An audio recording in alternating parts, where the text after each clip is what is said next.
नमस्कार, मैं Baljeet Dhaka pinnacle coaching centre से आप सभी का स्वागत करता हूं और आज करते हैं ट्रिक ऑफ द डे में पार्ट 21। तो क्वेश्चन है आपका, आज का है क्वेश्चन वो मेंसुरेशन से रिलेटेड है और क्वेश्चन क्या दिया हुआ है, a cone is cut at mid point of its height by a plane parallel to its base to form a frustum, ratio between two parts of cone would be. मैं इसको question को पढ़कर दोबारा सुनाता हूँ। और क्वेश्चन क्या दिया हुआ है, एक कोन है शंकु एक, उसको मिड पॉइंट से दो भागों में बांट दिया गया। तो बताओ कि जो दो भाग बने हैं उनका वॉल्यूम होता है, उनका रेशियो क्या, मतलब वॉल्यूम का रेशियो क्या है। उनका रेशियो का मतलब यही सीधा होगा कि वॉल्यूम का रेशियो क्या है, उसका आयतन का रेशियो क्या होगा, वो हमें बताना है।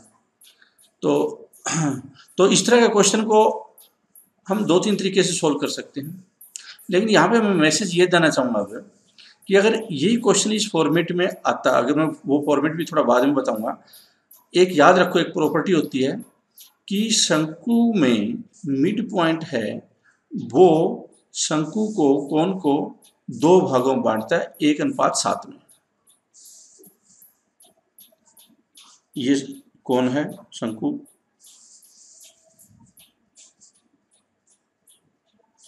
और ये मिड पॉइंट है, ये मिड पॉइंट है। मिड पॉइंट से एक प्लेन होती है, मतलब इस सरफेस, इस सतह से दो भागों में बांट दिया गया है। इसका जो वॉल्यूम होगा, इस शंकु का वॉल्यूम, इसका वॉल्यूम, और जो नीचे वाला पोर्शन है इसका वॉल्यूम, इसका हमें रेशियो बताना है। इसका मतलब क्या हुआ कि ऊपर तो बन गया ये, ऊपर अब बन गया ये कोन, और नीचे हो गया ये हो गया फ्रस्ट्रम, छिन्नक जिसको बोलते हैं हिंदी में, फ्रस्ट्रम हो गया। और हमें इसका रेशियो बताना है, ये क्या मिड पॉइंट है। तो एक तो पहले ही प्रॉपर्टी, इस क्वेश्चन के माध्यम से मैं आपको प्रॉपर्टी भी बता रहा हूँ जो कि आमतौर पर स्टूडेंट को पता नहीं होती, कि ये मिड पॉइंट है, हमेशा इसको 1:7 में काटता है। अगर ये प्रॉपर्टी है पता तो आंसर डायरेक्ट आप टिक कर सकते हैं। दूसरा कि अगर प्रॉपर्टी पता नहीं है तो आप क्या करेंगे, ये वाली प्रॉपर्टी यूज करेंगे, जो ट्रायंगल की प्रॉपर्टी होती है। वो ट्रायंगल की प्रॉपर्टी अब मैं बता देता हूँ। देखो, ये एक ट्रायंगल की प्रॉपर्टी होती है कि अगर आप मिड पॉइंट ये है, मान लो ये जैसे कि 5 है, ये 5 है, ये 10 है, तो ये कितना हो जाएगा, ये इसका आधा हो जाता है। अगर ये 10 है तो ये 5 हो जाता है। अगर ये आपको दिया हो, मान लो 4 दिया होती है, कितना हो जाएगा, 8 हो जाएगा। ये प्रॉपर्टी हमने ज्योमेट्री में पढ़ी होगी, आपको याद होगी।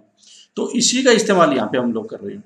तो अगर मान लो मैं इसको 1 लेता हूँ और ये भी 1 लेता हूँ, क्योंकि याद मिड पॉइंट है तो इसलिए 1 ही है, तो 1 ही होगा। मैं 1 क्यों ले रहा हूँ, जिससे कैलकुलेशन करना बहुत आसान हो जाएगा। आप 10 भी ले सकते हैं, ऐसा कुछ नहीं है। तो अगर ये 1 है तो ये कितनी हो जाएगी, अब हमने देखा था कि ये अगर 2 है तो ये 1 होगी, क्योंकि ये मिड पॉइंट है, तो ये हो जाएगी 2। इसका मतलब क्या हुआ कि जो ये वाला रेडियस है बड़े वाला, ये तो r, अगर मैं लिखूँ r = 2, r = 1 होगा ये। और ये अब इसका वॉल्यूम निकालो। वॉल्यूम का फॉर्मूला होता है 1/3 पाई r² h, किसका, कोन का। और अब इस बड़े वाले कोन का निकाल लो। दो तरीका निकालने का, एक ये बड़े वाले कोन का वॉल्यूम निकालो, क्या होता होगा, 1/3 पाई r² और h में इसको ये वाला कर देता हूँ। और फिर क्या करेंगे, इस वॉल्यूम को माइनस कर देंगे बड़े वाले से। तो देखो ये तो कैंसिल हो गया, दोनों साइड, क्योंकि अनुपात है, रेशियो है, तो कैंसिल हो जाएगा।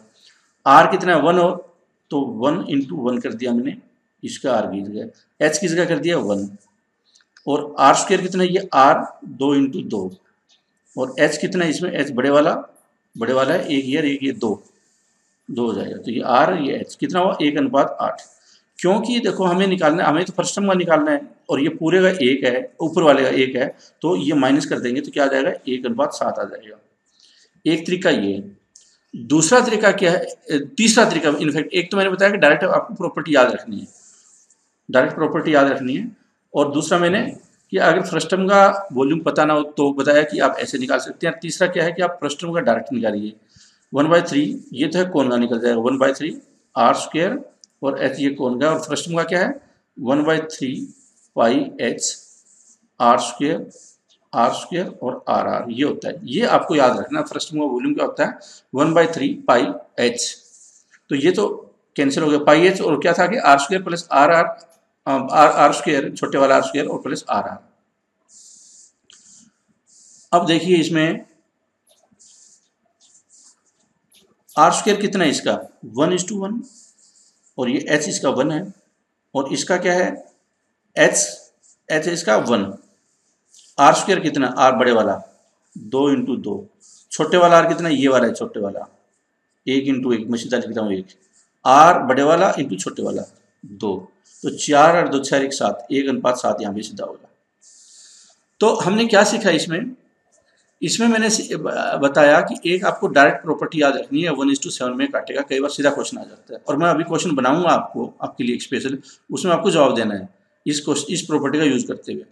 दूसरा क्या है कि अगर आपको इस तरह का कोई और क्वेश्चन भी आता है या यही आता है और ये 1:7 वाली चीज़ पता नहीं थी, तो आप इसको ऐसे निकाल सकते थे कोन के माध्यम से, और तीसरा फ्रस्टम के माध्यम से कि फ्रस्टम का निकालो और कोन का निकालो। पहले हमने क्या किया कोन का निकालो, कोन का निकालो और बड़े वाले कोन का निकालो, माइनस कर दो छोटे वाले का, तो आज आपका आंसर आ जाएगा।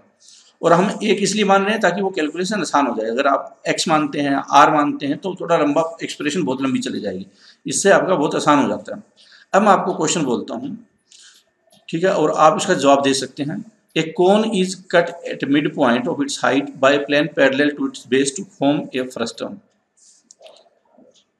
and the upper portion is 7 centimeter.